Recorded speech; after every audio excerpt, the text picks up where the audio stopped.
بچوں میں نشو نمائی آواز اور ڈسلیکسیا۔ ڈسلیکسیا کیا ہے؟ ڈسلیکسیا میں مبتلا بچوں کو درست طریقے سے روانی کے ساتھ پڑھنے میں دشواری ہوتی ہے۔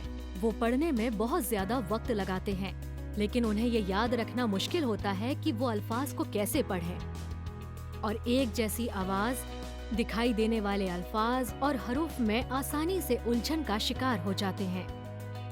چائنیز الفاظ لکھتے وقت بنیادی اجزاء، تعداد اور اسٹروکس کی ترتیب میں الجھن پیدا ہو سکتی ہے۔ ان کے پاس عمومی ذہانت ہوتی ہے اور ان کی پڑھنے میں دشواری حسی خرابی کی وجہ سے نہیں ہوتی ہے، نہ ہی تعلیمی مواقع کی کمی یا سیکھنے کی ترغیب کی کمی کی وجہ سے۔ ڈسلیکسیا کا سبب کیا ہے؟ ڈسلیکسیا پیدائشی عوامل کی وجہ سے ہوتا ہے۔ اس کے سبب کا ایک حصہ وراثت سے متعلق ہے۔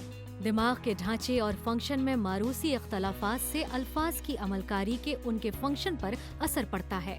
ڈسلیکسیا میں مبتلا بچوں کو الفاظ کے پرنٹ، آواز اور معنی کی مکمل طور پر نقشہ سازی میں دشواری ہوتی ہے۔ ڈسلیکسیا بچوں کو کیسے متاثر کرتا ہے؟ دیکھنے میں آیا ہے کہ ڈسلیکسیا میں مبتلا بچوں کو الفاظ سیکھنے میں زیادہ مشکل محسوس ہوتی ہے۔ وہ پڑھائی کے وقت زیادہ وقت گزارتے ہیں۔ ان کے عمل کے نتیجے اکثر غیر اطمینان بخش ہوتے ہیں۔ اس کے نتیجے میں ان کی تعلیمی کامیابیوں میں بڑی کمی آتی ہے۔ اوپر کے گریڈ میں اگرچہ وہ زیادہ الفاظ پہچان سکتے ہیں، لیکن انہیں مطالعے کے فہم میں مشکلات پیش آتی ہے۔ اس سے ان کے سیکھنے کی حوصلہ افزائی میں رکاوٹ ہوتی ہے، جس کے نتیجے میں مزید تعلیمی ناکامی پیدا ہوتی ہے۔ نفسیاتی طور پر ڈسلیکسیا میں مبتلا بچوں میں اعتماد اور خود اعتمادی کم ہوتی ہے، کیونکہ اپنے خیال میں وہ دوسروں کے مقابلے میں نااہل ہوتے ہیں۔ جذباتی طور پر وہ پریشانی اور مایوسی محسوس کر سکتے ہیں۔ ڈسلیکسیا میں مبتلا بچوں کی مدد کیسے کریں؟ نظام کا سب سے بڑا سہارا تعلیم میں موجود ہے۔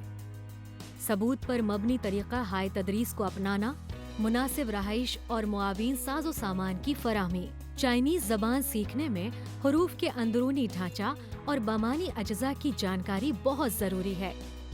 الفاظ کی آواز اور معنی کے اجزاء کو الگ کر کے الفاظ پر حملہ کرنے کی واضح حکمت عملیوں کی تعلیم۔ انگریزی سیکھنے میں حروف اور اس کی آواز کے درمیان موافقات کی تعلیم مددگار ہوتی ہے۔ نفسیاتی طور پر والدین اور ٹیچرز کے لیے یہ ضروری ہے کہ وہ بچوں کو پیش آنے والی چنوتیوں کے بارے میں ہمدردی کا مظاہرہ کریں اور بروقت حوصلہ افزائی کریں۔ اس کے علاوہ بچوں کو دوسرے شعبوں جیسے بصری آرٹس، کھیلوں یا موسیقی میں اپنی صلاحیت کو فروغ دینے کی حوصلہ افزائی کریں، تاکہ مستقبل کی چنوتیوں پر قابو پانے کے لیے ان میں اعتماد پیدا ہو سکے۔ ڈسلیکسیا میں مبتلا بچوں کے بڑے ہونے پر انہیں کیا ہوگا؟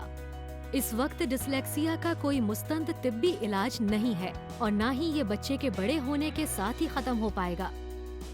ان بچوں کو درپیش مشکلات کو دور کرنے اور ان پر قابو پانے کے لیے مختلف ٹریننگ اور سیکھنے کے طریقے استعمال کیے جاتے ہیں۔ ان بچوں کے مستقبل کی حالت ڈسلیکسیا کی ان کی شدت پر منحصر ہے، یا انہیں مناسب یا مؤثر ٹریننگ اور کسی بھی کام سے وابستہ مسائل کے انتظامی مصول سن ہوا ہے یا نہیں۔ ڈسلیکسیا میں مبتلا بچوں کو سیکھنے میں کئی چنوتیوں کا سامنا کرنا پڑتا ہے، تاہم والدین اور ٹیچرز کے سپورٹ سے ان کو بہتر اور مناسب ٹریننگ دی جا سکتی ہے۔ ان کے روشن مستقبل کے لیے ان کی حوصلہ افزائی بھی کی جا سکتی ہے۔